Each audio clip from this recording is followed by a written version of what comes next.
What's going on? Boys, thanks to our patrons and Fiverr customers, subscribe to our Patreon free for behind the scenes stuff. Arm yourselves, life stuff. This is going to be a meandering one, but there are a number of things I've been thinking about. Someone used an hourglass to describe something to me recently, and that's a shape I don't think about very often. But I think great societies are shaped like hourglasses. Humans are basically self-interested savages. So in a setting in which order hasn't been established, how do you start establishing order? Or how do you beat humans' basic nature? I think you start with a dictator, or a few collaborating dictators. You use force to gather power, to get everybody in line, under one will. But as this concentration goes on, it ceases to be one person exactly. It's more like this accumulating force has a face, and that person is the face.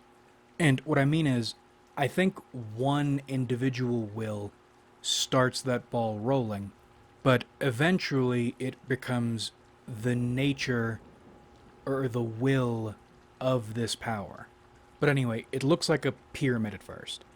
And then eventually, once power has concentrated to the maximum being the point at which this central power has grown enough it can't be seriously challenged by anything or anyone. And at that point, it's decided what this society is going to be. I don't think human nature can ever be beaten, and I don't think any form of power will be free of human nature, because I don't think human nature is really human nature. I think nature is just nature. But you reach a point, human nature, or nature, is within the confines of this power, and then you can start trying to be moral, or you can try to operate as a collective. The assumption broadly stops being fuck you, gut mine, or what can you do for me, not for any higher minded reasons, but strictly for self preservation purposes, or self preservation, the self preservation aspect of human nature in the face of this power overrides the fuck you, gut mine side. And then you can start experimenting with different ways to be. But all those possibilities, all those things or versions of life, ideologies that aren't strictly about power, are made possible by this founding pyramid of power. And after a society has gone on for a while, people forget that. They think humans are not what we are. But society is still founded on a fear of what will happen to you if you go outside the boundaries that were established. You can't do anything really idealistic without a lot of force at the base, and probably accomplished a long time ago. Which is why I think the hourglass thing works, because as that force foundation crumbles, or people disrespect it, and it's not powerful enough to make them respect it, people start falling off the top part of the hourglass, the top part of the inverted pyramid, and start raining down into savagery. Humans at their base are violence or aggression or anything antisocial in the name of self-preservation. And I think these strongmen dictator types are something, or they're not something similar, they're exactly similar, at least when they start, but as I said, as you accumulate power, the power takes on its own nature. And once you get to that point, violence can be an organizing thing, or is an organizing thing. Even if you individually disagree with the way the organization is going. My point is, you can't do anything greater than yourself. You can't accomplish anything beyond self-preservation unless you are participating in the constitution of accumulating power. subject to it, but an active part of it. And once you've gotten to a point you've broken into that top level, collectively, you feel freer than you did before, because the fact you've gotten to this point means your natural state is already subject to the power to the foundations, meaning you don't feel repressed. You helped make this thing. And now that you're here, what you have access to is all the opportunities a foundation of force you helped build makes available to you. That's when you can be idealistic. That's when the sky is the limit. Because people are kept in line enough to do something greater, or to act like something better than animals.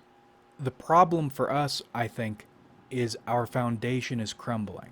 The top half got way too wide and way too heavy, and the bottom half either atrophied or changed allegiances slowly. Probably both. And it's probably more the latter, actually, but people are slow and they haven't caught on to that quite yet.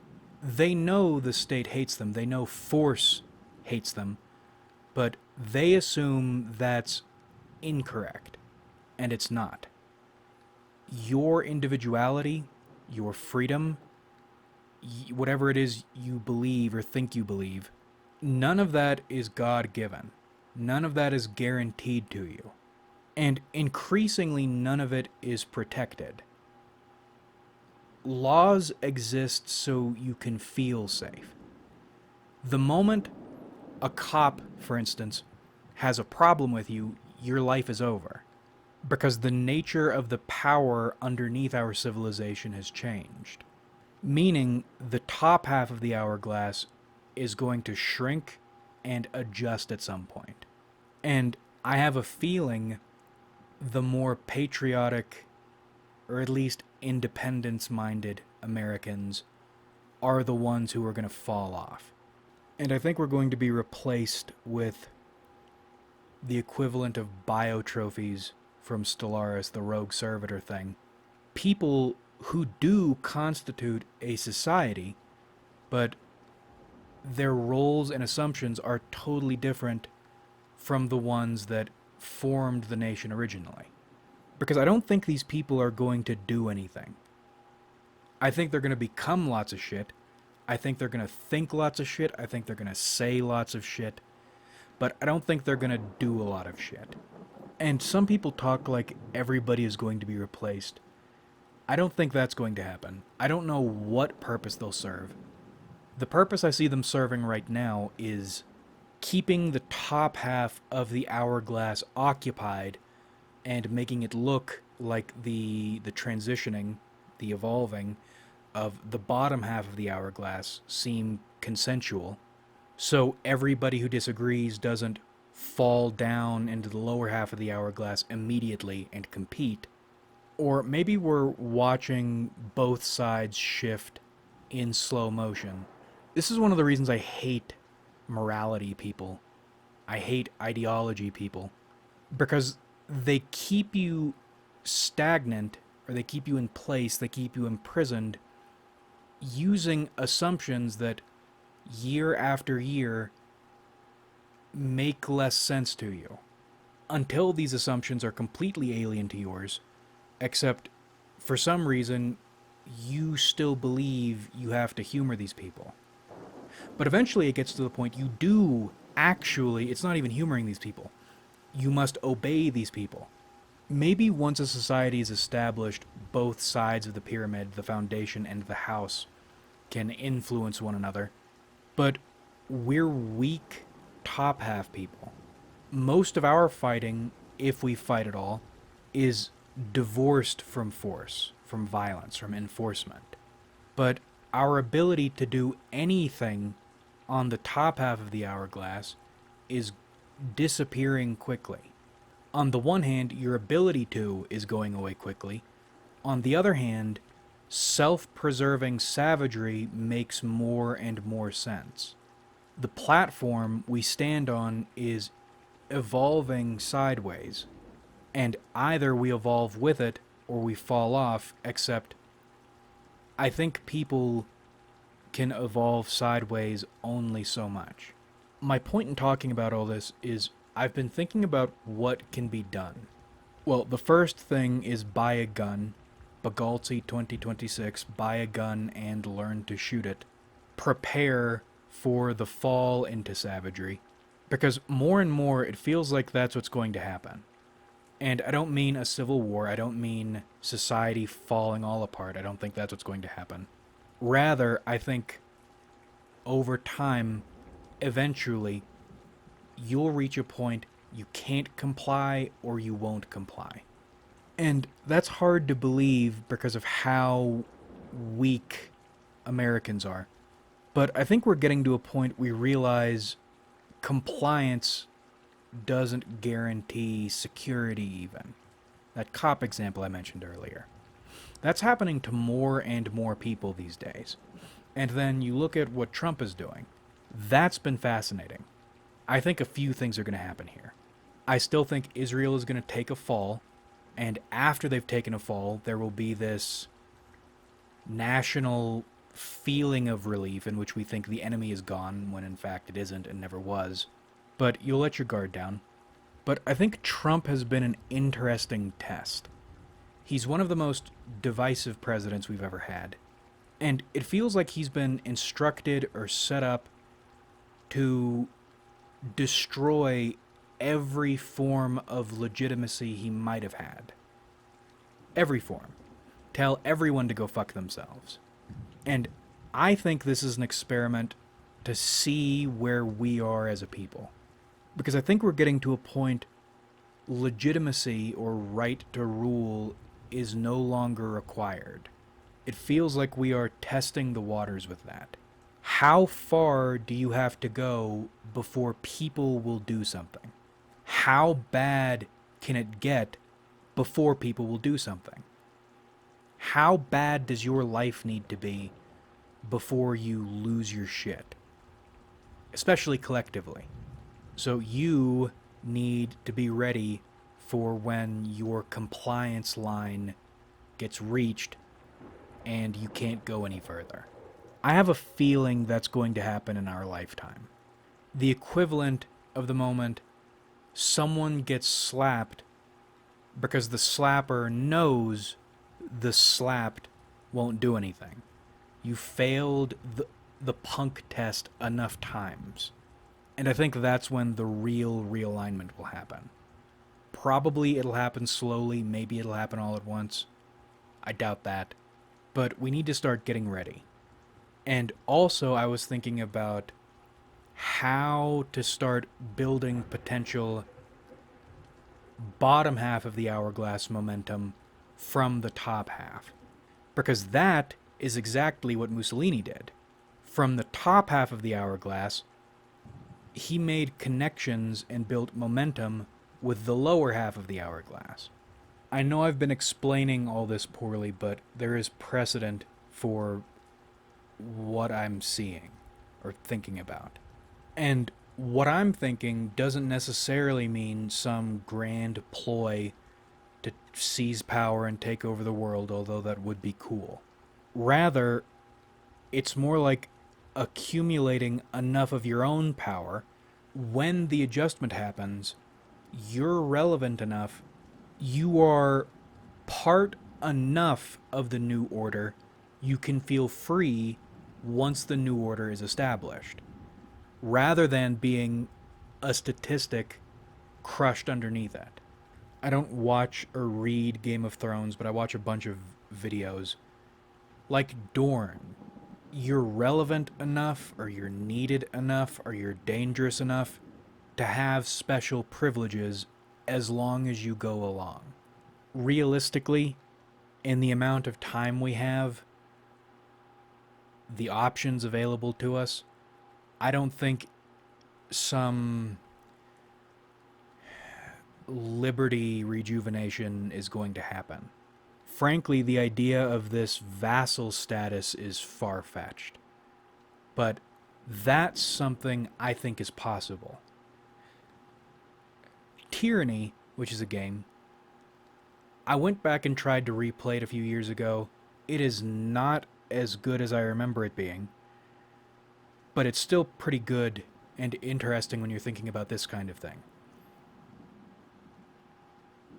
Culture building or nation building or freedom seeking in relation to a power that realistically you're not going to beat. And I told you this is going to be a rambly video. Thank you for bearing with me. I don't know what to do about this. All I can do is think and develop skills that will allow me to try things and then try things. I love watching clips on YouTube without actually watching shows or reading books. Well, there aren't clips of books. You understand what I mean? One of my favorite recent clips has been Cecil Stedman from Invincible getting sent to prison and then getting the prison in line. And there's a time jump 3 years later. You see what it was before, you see what it was after, and it's supposed to be this impressive thing, and it is very impressive. But I don't think you're supposed to think too hard about how Cecil actually accomplishes that. But I was thinking about it. And it's interesting developing these people and hierarchy skills in nonprofits, because you look at a scene like that and it goes from a technique to demonstrate growth and ability, but once you have some skills under your belt, you can start looking at it technically and seeing how this would be possible. And possible is the key word there. The scary thing about being in the bottom of the... Well, you're vulnerable always, but in the bottom of the period, your chances of just getting fucked, even if you're doing everything correctly, are way higher. So Cecil is in this prison full of superpowered maniacs. Cecil gets stuck in a cell with this huge mutant alien sumo-looking dude who has a history of being violent already, and that's when the time skip happens. But what does Cecil do the moment he says, or gets done saying, "What's your name?" I think the first thing Cecil does is figure out what this sumo dude wants, or what his problems are. And we'll assume sumo dude is, or was, key to Cecil's cleaning up and taking control of this prison, because he's still his captain by the end, or we can assume he's his captain, so he's important. And he's important because he's a concentration of bottom half of the hourglass power. So Cecil figures out what he wants, or what his problems are, and then puts together a plan to deal with those problems or get him what he wants. But employing his help to get them. Because one thing I've learned is, if you give anyone anything, you are asking them to disrespect you. Or you're setting a precedent, you're setting a bad precedent by which, at best, the expectation is you give without receiving, and at worst, you'll give and you'll be disrespected. You need to involve people in the securing of their desires. They not just get them involved like some shitty classroom thing, like trying to get the students involved. They need to be key in getting the things they want. And the other thing that's key in getting the things they want is your guidance or your support. I'll give you a real life example. Okay. This person A, I'm trying to do my job. I think this is a charity nonprofit sort of thing, so I should be focused on giving. And what does that do over time? And not even just over time, it happened immediately. You didn't give enough to me for nothing, in exchange for nothing. And now I'm going to spread terrible shit about you. Oh, and that's another thing. Well, you didn't give me enough. You better give me more. It's the expectation. The moment you start giving anyone anything, it's so over for you. The expectation is that you're actually supposed to give me more. Well, unfortunately, I couldn't give you that if I wanted to, which I don't. But I can't. And then that becomes not only a negative for this individual, or as if you failed this individual, now you have a bunch of people who are attacking your good name and trying to fuck with you in a bunch of different ways. Versus another example. An unfortunately more recent example, I'm a really slow learner and I despise that about myself. I wish I could know things faster, but I don't. Fortunately, I do learn lessons eventually. So, over 3 years now, finally got it. Person B, I want this stuff. Well, I can't just give you this stuff.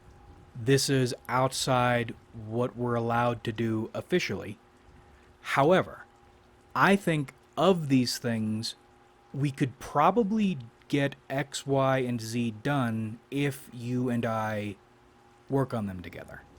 Now, here is a brief list of things we'll need to do to get you these things you want. Do you have any ideas for how to accomplish these things? And then, of course, this is. I shit on democracy, I shit on involving other people or engaging other people. Unfortunately, you have to, and even in a glorious dictatorship, you're still dealing with people. You need to know how to do this. So, independently, this person goes and comes up with a bunch of ideas for how to get these things done. Motivated because they want these things. Okay, of this list, these 4 or 5 things, these are the things I think we'll need to do. Good thinking of them. You handle these, I'll handle those, and then we'll make it happen. And then, of course, over time, plans, even the simplest plans, fuck up. They suffer attrition, and what you can actually accomplish gets narrower and narrower. But if you keep at it, eventually you will get something done. And typically, by the end of all this, if this person got something they wanted using their abilities and your help, they're more inclined to listen to you. Because you've set the precedent, listening to you and doing as you say gets them things they want. So with Cecil, he could get destroyed immediately. That's always the risk. But he doesn't. Let's say that's what happens. Sumo guy starts listening to Cecil. Kind of a partnership thing going on. Well, now the realm of things Cecil can do becomes broadened. He would still need to focus on Sumo dude's interests primarily, probably. But you can start getting your shit in there. And then eventually you can start bringing in more people. Maybe people you wouldn't have been able to have an equal type relationship like this in the first place without other people you'd accrued before. But as you expand your roster of force, roster of talent, it's sort of like it stops being worrying about how to wrestle with or manipulate a gunman, and instead, a bunch of gunmen keep each other in line. It stops being strictly this tricky, if you listen to me or you need me to get things you want or to make your problems go away, and slowly, once you get enough of those people, it becomes just outright you do as I say. And ideally, as you accrue this force, you establish a standard most people wouldn't, or either enjoy enough they wouldn't want to lose it, or there's enough power underneath this standard they're afraid of going against it. And that's what we were talking about earlier with the hourglass thing. It's this process of enlisting force by making yourself necessary to achieving its desires until the priority shift away from the individuals towards yours and your mobs. But to do any of that in the first place, you have to be able to. That's why when I first got this job, people were giving me shit about it because of how miserable it was. But it got better. It still has hell days, hell weeks, hell months sometimes, but it got better. Not because the job got easier, but because I got better at dealing with it. And I'm always getting better at dealing with this job. And I can't imagine the sort of person I'll be when I'm 70 if I somehow manage to keep a lifetime of this going. 3 years and I'm here. And here isn't super far, but here is a lot further than I ever thought I would get. Not necessarily in society yet, but as a person who could get places in society. You need to be someone who knows how to get people what they want with involvement from them, high involvement from them, and minimal cost and risk to you, but in the end, they get what they want for a while. And I've been thinking about what we could do realistically in real life to start building our little kingdom. And I'm confident the plans will change. Not that these are really plans, these are more ideas. As my skills develop, as my connections develop. But here's what I'm thinking for right now.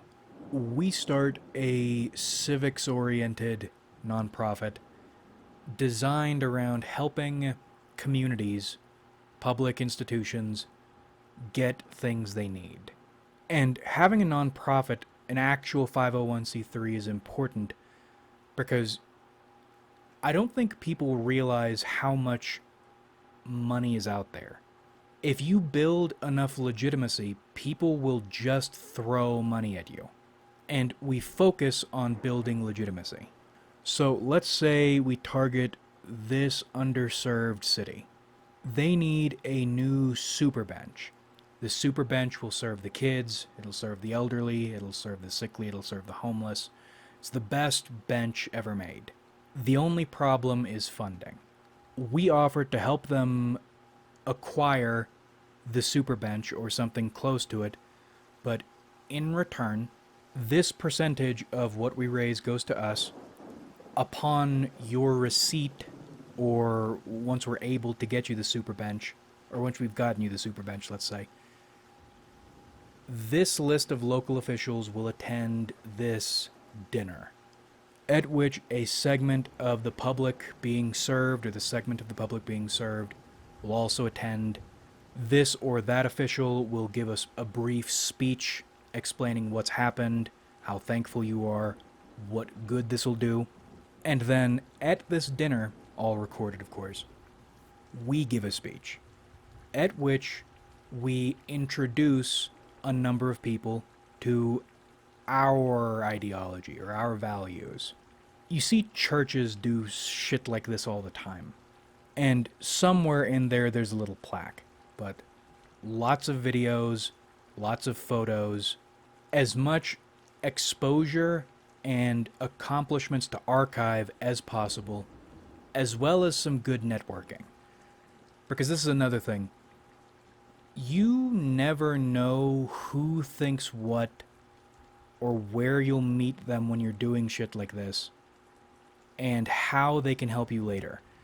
I keep a literal list. I don't do the Rolodex thing. I don't have everyone I meet's contacts in my phone.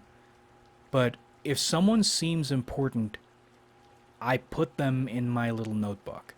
This is your name, this is what you look like, this is the situation in which we met. Here's some little details about you, here is where I can contact you. Were you trouble or not? And it's shocking, by the way. You need to make a habit of making small talk with everybody. Everybody.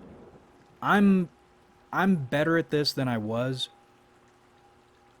because I know it helps. It does help. But recently it helped in a really, really big way. You have no idea how small this world is. I was talking to some fucking random.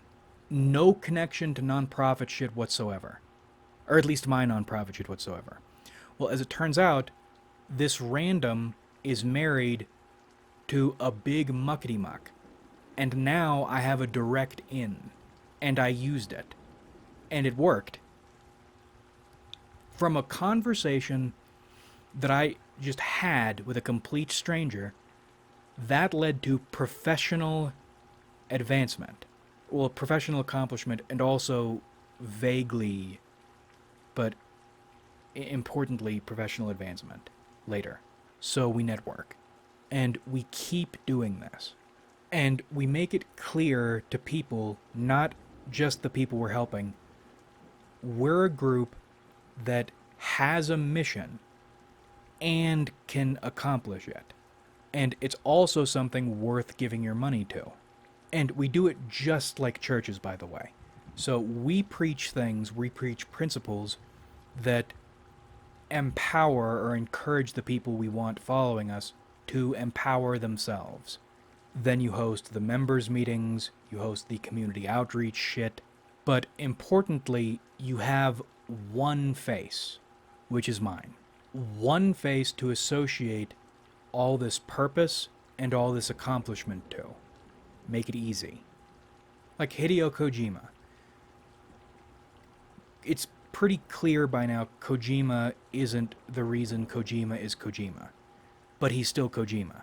And slowly, you build an ecosystem that is worth joining and contributing to, and you build a movement that is worth following. Because you can get what you want. Because there are people who know how to get you what you want. And I think the reason you don't see this more often, there are a few reasons.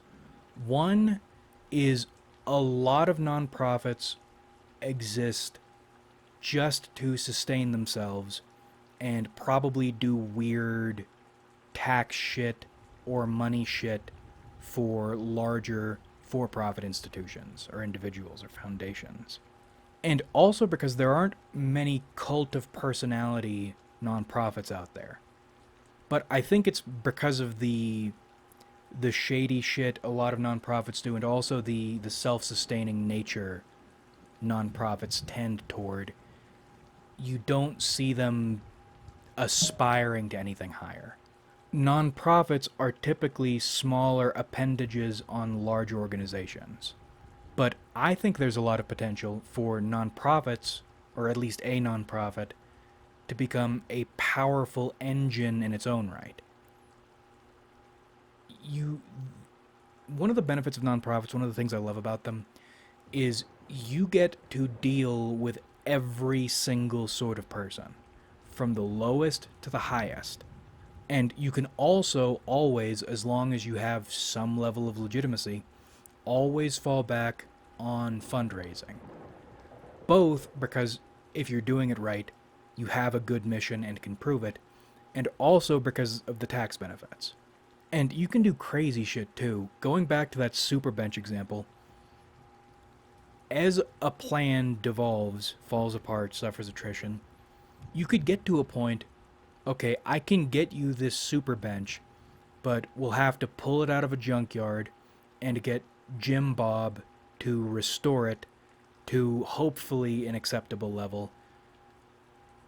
And it's not going to be what you wanted, it's not going to be what I wanted for you, but it is a super bench. It's a creative problem-solving game. And the longer I do this, the better I get at figuring out how to solve these problems. Figuring out how to get the most out of people, get the most out of situations. And I don't understand why I have such a problem doing this with my own life. It's the phenomenon by which it's super easy to do things for other people, or to advocate for other people, or to go to bat for other people. But when it's time to do it for yourself, fear takes over, or complacency takes over. I don't know why that is. I'm getting better at fixing that, too. You need to ask yourself, what would a leader do? What would someone people want to follow do? And we stumbled into this saying on the last video, I think. Think simply, act directly. That's the key. Don't worry about what might go wrong. Think about what you need to do when it does go wrong, because it will go wrong. Things will always go wrong, and the worst things will go wrong. Always.